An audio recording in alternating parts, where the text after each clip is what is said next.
My job is to give you in the next 20-25 minutes a sense of how you can make money in the Indian stock market, right? Whilst I'm very excited that there's so many of you and you guys are young and bright and hungry to make money, I also have a fair idea that you're the ideal targets for the various looters and fleecers in the Indian financial system. And our financial system is very, very, very difficult to make money in. So the Indian stock market is amongst the hardest in the world to make stock money in. And the reason for that, I've tried to give you in a snapshot why it's so hard to make lots of money in the Indian stock market. Part of the problem is the blue bullets, the blue boxes on the top. What's happened is our country, the market has a very high failure rate. So typically half the prominent companies that you and I know, right, half of them actually don't make any meaningful amounts of money. They basically disappoint over the course of 5-10 years, and then they get thrown out of their benchmarks, whether the benchmark is the BSE 500 or the Nifty. Typically half of the prominent companies today will not really be in the picture a decade hence, and the failure rate therefore is quite high. But more importantly, if you sort of enter the market with a broad expectation that you can make 14-15%, and that's what I hear from most people, they kind of tend to think the market gives 14-15%.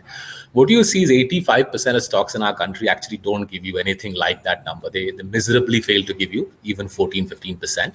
And a big part of that is the poor management, poor capital allocation, and high levels of corruption in our stock markets. You look at the Nifty 50, India's 50 most prestigious, largest listed entities, you'll see that 70% of them, their management teams can't even generate a return on capital above the cost of capital. The background material is in these books. I know many of you will be super busy. So if you can only read one book, read Coffee Can Investing. If you have time only for one book, read Coffee Can Investing. If you read all three, you're obviously improving your chances of making a lot of money in the Indian market. So the challenge really is the stock market makes a lot of money in our country. $1 trillion in 10 years has been the wealth created in the market, but very few companies drive that wealth creation process. So 16 companies basically really made lots of money for investors in the last 10 years. And your job, my job, is therefore finding those needles in the haystack. That's why we call the book Diamonds in the Dust. We're looking for needles in the haystack, which can help you and me make lots of money in the stock market, right? Now, how do we do that? I'll lay out a simple process for you. So there are three things, right? There are really three things which are central to finding your diamonds in the dust, that is the Indian market, right? The chances of your identifying the diamonds is really low. You need to work hard, train yourself, read, think, apply your mind. It's not going to magically happen by surfing the net and watching TV broadcasts and reading blogs. You really have to apply your mind if you want to find the diamonds in the dust and make serious money in the Indian stock market. I stress again, the odds are stacked against you and me. By working and applying our minds and learning about investing, you improve the odds, you improve the chances of making significant sums of money in the market. If you don't have the time to make that investment in learning, you're better off investing with third-party managers such as mutual funds that the previous expert was pointing you towards, right? But the first thing you need to do is focus on clean accounting. Around 80% of the listed promoters in our country do naughty things with their accounts. So I'll give you a basic sense of how you can look for clean companies where the promoter's not doing naughty things. Secondly, even with clean companies, the next challenge is to find promoters who are rational, logical, sensible with their capital allocation. Most promoters aren't. Most promoters are in business for their prestige, for creating empires, for creating jobs for their daughters and sons. So you and I are therefore after that small minority of promoters who are not just clean, but also rational. And the third thing really is you and I need to invest in companies who are not just clean, not just rational, but are monopolists. Nobody can make money investing in companies exposed to the exigencies of competition. The job in India, and this is why living in India is so much fun, the job in India is to invest with dominant monopolists, companies which are basically operating without competition. So without further ado, let's kick right into it and figure out how to do it. So I'm a migrant to this country. 13 years ago, I migrated to this country with a couple of colleagues. And the first 2 years in India, we really spent meeting some of the most corrupt promoters in the country, listed company promoters whose core competence was stealing money, and spending quality time with these folks in 2009, 10, 11, helped us understand how they steal money. Some of these people are in jail today. Some are in Dubai. Some are in Singapore. Some are on their way to jail. A couple of them got arrested last week itself. But a big thank you to them. 2009, 10, 11, they taught us how they steal money, and that basically is the foundation of our fraud framework, right? The accounting framework. The first half of Diamonds in the Dust is basically an elaboration of the fraud framework. We've given you 4 case studies of prominent companies, household names who have looted billions of dollars from people like you and me, from the banks, from the mutual funds in our country. If you want a detailed exposition of money stolen, use the first half of Diamonds in the Dust. What we have done is basically just like a health checkup. In a health checkup, they apply a bunch of diagnostics to you and me. They look at our triglycerides, they look at our blood pressure, etc. Similarly, we got a bunch of 10 diagnostics, fraud diagnostics. Every year in December, our forensic team, which is 14 auditors, applies these fraud diagnostics on, say, the BSE 500. And the more of these ratios the company fails, the greater the naughtiness the promoter G is up to, right? So let's use a simple example just to give you a sense of how this works. So if you look at ratio number 7, right, ratio number 7 in the table on the left, what that diagnostic is doing is it's saying, let's take a given company, let's say Crompton Greaves. Let's look at the growth in Crompton Greaves' auditors' fees. This is the old Crompton Greaves I'm referring to, the one that the old Crompton Greaves no longer exists. It's been broken up in the bankruptcy process, broken up and sold one to private. Part of it has gone to private equity. Part of it has been sold to a Chennai-based conglomerate. So the old Crompton Greaves, what we saw was its auditors' compensation used to grow faster than its revenues, right? And whenever you see this, if over 6-7 years, a company's auditors' comp is growing faster than revenues, it's a classic red flag. It's basically telling you that promoter G is giving the auditor money to do naughty things with the accounts, right? So we would compare, I remember doing this in 2010, we would compare Crompton Greaves to its peer set, say the T&D companies, L&T and so on. And we saw that Crompton Greaves' auditors' compensation was completely out of whack with what its peer set was doing, and its auditors' comp was growing faster than revenues, and that was a dead giveaway that there was something very strange afoot in the concern, in the said concern. This is back 10, 11 years ago, right? And similarly with the rest of the ratios, right? There are several prominent companies in the country which fail many of these ratios. Many of them sit inside the Nifty. And basically what's happening is promoter G is taking money out of the listed entity. He's taking money out of it to finance his lifestyle, football team, volleyball team, Formula One team, whatever it is that he's splurging money on. And you and I are paying the price of that. The shareholders, the lenders to that company, our wealth is being taken by the promoter through naughty means to finance his lifestyle and his other spending habits, right? Good for him, he wants to spend. But the challenge is many of these people use our money, and our job, your job, the first job any investor has is to be able to identify these people and screen them out, screen these companies out of the picture. Don't even apply any mind to them. Don't think about them, because the numbers are fundamentally fabricated, right? So that's step one. What we've found over 11, 12 years, 13 years of working in the Indian market now is barely 80 companies, 80 companies survive the screening process, right? So step one is basically knocking out, say, 410, 420 out of the BSE 500 companies, knocking them out of the picture and identifying the few clean ones, right? Now, as we got to know the cleaner companies well, and this was, say, 2012, 13, 14, 15, right? We met the cleaner 80 companies again and again, spent quality time with them. We realized there's a further bifurcation. And the bifurcation is that even with many of the clean companies, whilst they're nice people, they're not stealing, but they're incompetent. Right? They don't know how to run businesses successfully, and there's a lot of ego involved, status, prestige. They try to create empires, try to get jobs for their sons and daughters so that the next generation is looked after and so on. And what that does is it reduces the return on capital. Right? Return on capital is really the fundamental metric which drives wealth creation. Return on capital, in simple sort of jargon, is operating profit of a company divided by how much capital promoter G has put into it, right? So operating profit divided by kitna paisa promoter G has employed in that company. So the money that he's deployed is, say, factories, machines, plus the working capital and plus some cash in the bank, right? So return on capital tends to suffer when the promoter doesn't have a practical mindset towards capital allocation. So what we said was, and we early on, we around 2014, 2015, we figured this out, and that really drove the Unusual Billionaires, at 2016 blockbuster. What we said was, we won't invest in companies where the first para of this slide doesn't hold true. We're looking for companies where return on capital is in excess of cost of capital every single year, 10 years in a row. We want to see return on capital above cost of capital. Now, let's assume for simplicity, cost of capital is 15%. We want to see cost of capital above, we want to see return on capital above 15% every year, 10 years in a row, right? So once you apply this filter, the list of 80 clean companies comes down to 30. So 80 clean companies, but 30 companies which are clean and have good capital allocation. Then for 4, 5, 6 years, we just looked at those 30 companies, trying to understand how is it that these people make so much money? Why is it that these companies' return on capital is so far above cost of capital, right? Because remember, in a competitive economy, competitive pressures keep pushing down the return on capital. The competition comes in, cuts prices, offers new products, technology changes. Honestly, with great companies, you expect to see ROC, return on capital, go down.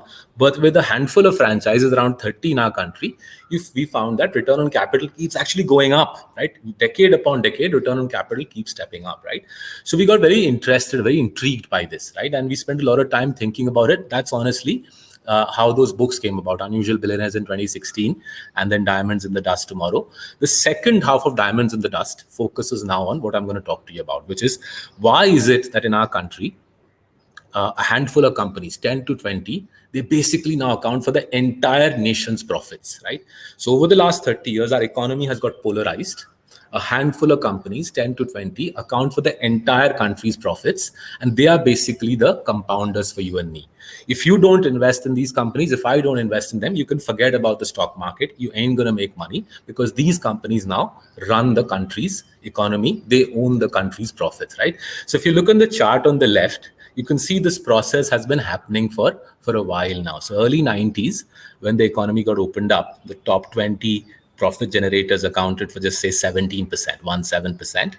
Around the time my colleagues and I rocked up in India, 2008-9, the top 20 franchises accounted for say 25% of the nation's profits. Just before COVID, 2019, the top 20 franchises accounted for 2/3 of the nation's profits. And today, 15th August 2021, the top 20 companies in India account for a staggering 90% of the nation's profits, right? As I said, these companies are basically dominant franchises. They run our economy in many different ways. Now, why is that? And how can you make money from it? So just to quickly get into the why and how. If you look at the slide if you look at the table on the right-hand side, what you'll see is that basically our country is the world's most monopolized economy. Pretty much every sector whose products you and I use on a daily basis, you'll notice that either one company or at most two companies take home 90% of the nation sector's profits, right? So just to take a simple example, wherever you are in India, go to a local supermarket and you'll see the entire luxury biscuit shelf is basically one company, right? Everybody knows about that company. It's called Britannia, right? Their most profitable, and I reckon the world's most profitable biscuit is called Good Day. It's a staple of many Indian households at tea time. Same supermarket, staying in the same supermarket, you'll notice that the economy biscuit market, the mass market biscuits, are also one company. It's called Parle, right? Crackjack and Monaco and Parle G. If you add up Britannia and Parle's profits, that's pretty much 85% of the biscuit industry's profits. And as I'm sure many of you know, right, Britannia being a luxury brand and Parle being a mass market brand, the two firms they seldom compete with each other. So what you have is Parle is dominant in mass market, Britannia is dominant in the luxury segment. And this obviously has enormous ramifications for the wealth of their promoters, their shareholders. So in Britannia's case, it's listed. You and I can roughly do the math on it. I reckon the promoter family would be worth north of $5 billion there. In Parlay's case, they're unlisted, but you can dig out their profitability data from the Ministry of Corporate Affairs and apply the maths. I reckon the biscuit part of the Parley family, I'm not referring to the distillery part of the family, the biscuit part of the family, I reckon, will be worth anywhere between $2 to $3 billion, right? So $8 billion of wealth there. And the same story, really, if you, whichever of these companies you want to talk about, same story. The paint industry, for example, 85% of profits go to Asian and Berger. And if you add up the wealth of the promoter families, it's 20, 21, $22 billion, right? So the average return on capital of a dominant monopolist, right, whether it's in cooking oil or hair oil or cigarettes or adhesives or bachcho ka doodh or glass lined reactors or air compressors, a dominant franchise in India, the average return on capital is 45%. Right? Remember, I told you 70% of Nifty companies can't even cross 15. And the average Indian dominant player makes 45%, right? A lot of people in our country jump up and down about, Facebook, Apple, Netflix, Google, Microsoft, Goldman Sachs, Toyota, Sony, depending on, people's predilections. They have a great fancy for Western stocks. But if you look at the world-class companies outside India, if they get to 20%, the company's CEO becomes a hero. In our country, honestly, the monopolist families don't step out of their house for 20% return on capital. They'll send the driver to run the business. 30% return on capital is the basic ask of a dominant Indian franchise. And those are the franchises you and I are interested in. Why are we interested in these franchises with 40-45% ROC? The answer is, for any company, whether our host today or say Mukesh Ambaniji's empire or the Murugappa group in Chennai or Little Marcellus, for any company, the amount of cash the business throws off is equal to return on capital minus cost of capital. This is the simplest and most important equation to understand in finance, right? Return on capital minus cost of capital is the cash the business will throw off, right? 45% is the return on capital of an Indian monopolist. 15%, let's assume, is its cost of capital. Free cash flow, therefore, the cash thrown out by the franchise is roughly 30% of capital employed. What we showed first in 2016 in Unusual Billionaires, and we have shown you again in Diamonds in the Dust, is whether the monopolist is in Chandigarh or Chennai, it doesn't matter. All of the elite families, every single elite family thinks about capital allocation in very similar lines. 1/3 of that free cash flow, they'll dividend it out. The dividend finances their lifestyle without doing any hanky-panky. 2/3 of the free cash flow is, remember, 45 minus 15, 30%. So 2/3 of 30%, which is 20%, 20% of capital employed, the dominant monopolist, he will slam it back into the business. He will set up new factories. He will launch new products. He will hire more people. If you look at the annual reports of great franchises, Pidilite, Asian Paints, Divi's Lab, Nestle, look at their annual reports, you'll see free cash flow growing at 20-25%, capital employed growing at 20-odd%, and inevitably, therefore, the output is profit compounding, cash compounding, and your and my wealth compounding is 20-25%.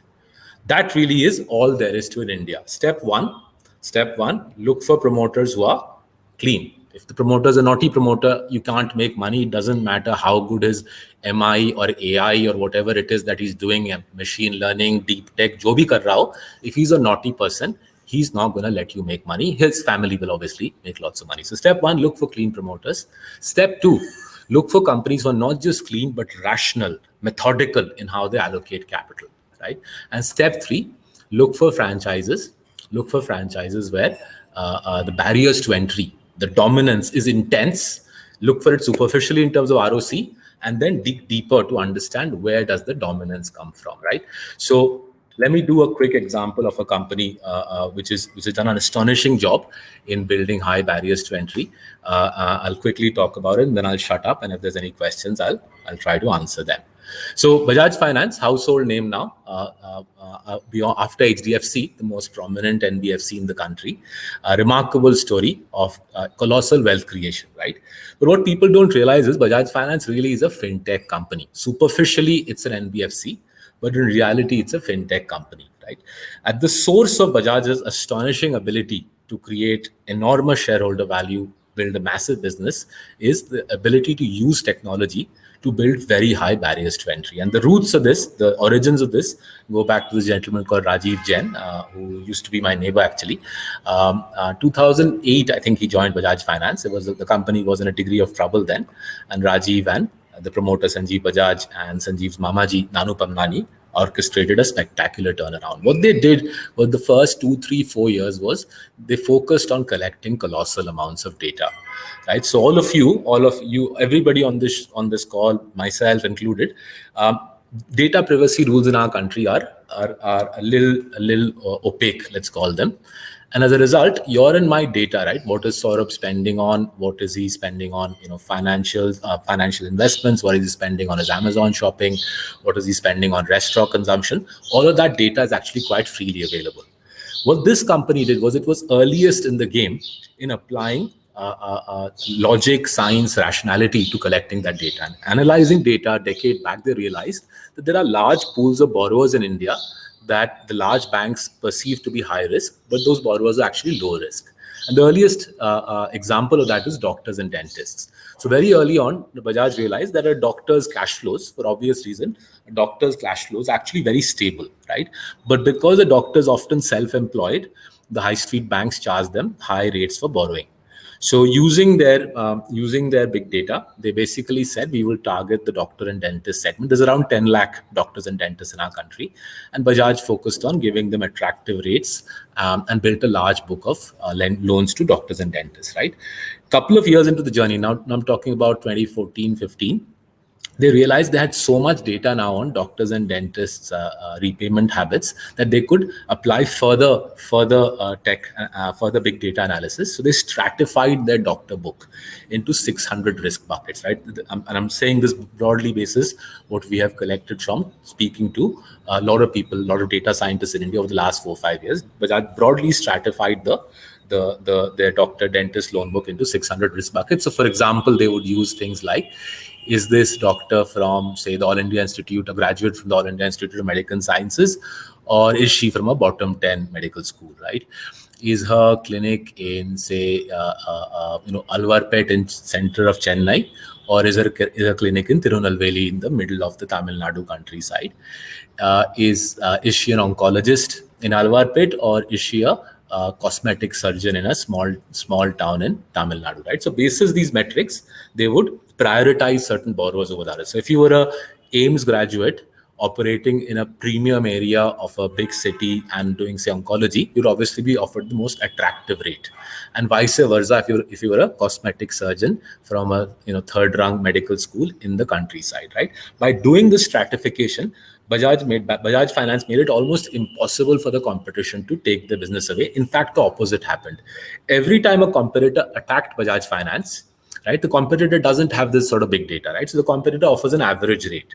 At that average rate, the Alvarpet oncologist from AIIMS is not going to migrate to the competitor, but the cosmetic surgeon operating in the countryside will migrate to the competitor because the competitor's rate is cheaper for the countryside doctor, right? And this is called adverse selection. Basically, the competition pulled away Bajaj's least high quality customers. The competition pulled away Bajaj's least high quality customers and purified Bajaj's book further. And once this paradigm was perfected on doctors and dentists, Bajaj then rolled it out for other self-employed professionals. So architects, chartered accountants, lawyers, so on and so forth. Today, Bajaj Finance is the largest lender to self-employed white-collar professionals. Right? And then once this whole SOP, once this whole process was perfected in the context of lending to white-collar professionals, they then rolled out the same SOP in the context of consumer durable financing. So the kind of financing you'll see if you walk into a Croma or a Vijay Sales, where there'll be a Bajaj desk, and they've got huge amounts of technology in behind that person operating on the desk. So if I go to the local Croma and ask for a loan, all they need is my PAN number. All they need is my PAN number and my PIN code, and they have everything that they need to know about us, right? So this big data and expertise around that is Bajaj Finance's competitive advantage. It allows Bajaj Finance to operate a business model which generates the highest ROEs in the industry with the lowest financial gearing. So financial gearing is debt equity. How much debt does a company take? A typical lender in India, a typical NBFC the world over, has 10 times more debt than equity. Bajaj operates at only half of that number, 5 times debt equity, and generates 40-50% higher ROE than the competition. Right? It's a remarkable business, and this is true for almost all the dominant franchises in our country. They're unique. Their strengths are not obvious to the market. You won't hear them talking about their strengths on TV shows or in newspaper interviews or on blogs. And what you and I have to do is dig out this facet, clean, rational, dominant, get it right, and make lots of money in India. So I'll stop talking there and hand it back to our hosts. Thank you, Saurabh, for such an insightful session and to identify good companies, and that will be very helpful for our viewers to make a wonderful return. Thank you. Thanks to Grow for hosting me, and happy Independence Day to everybody.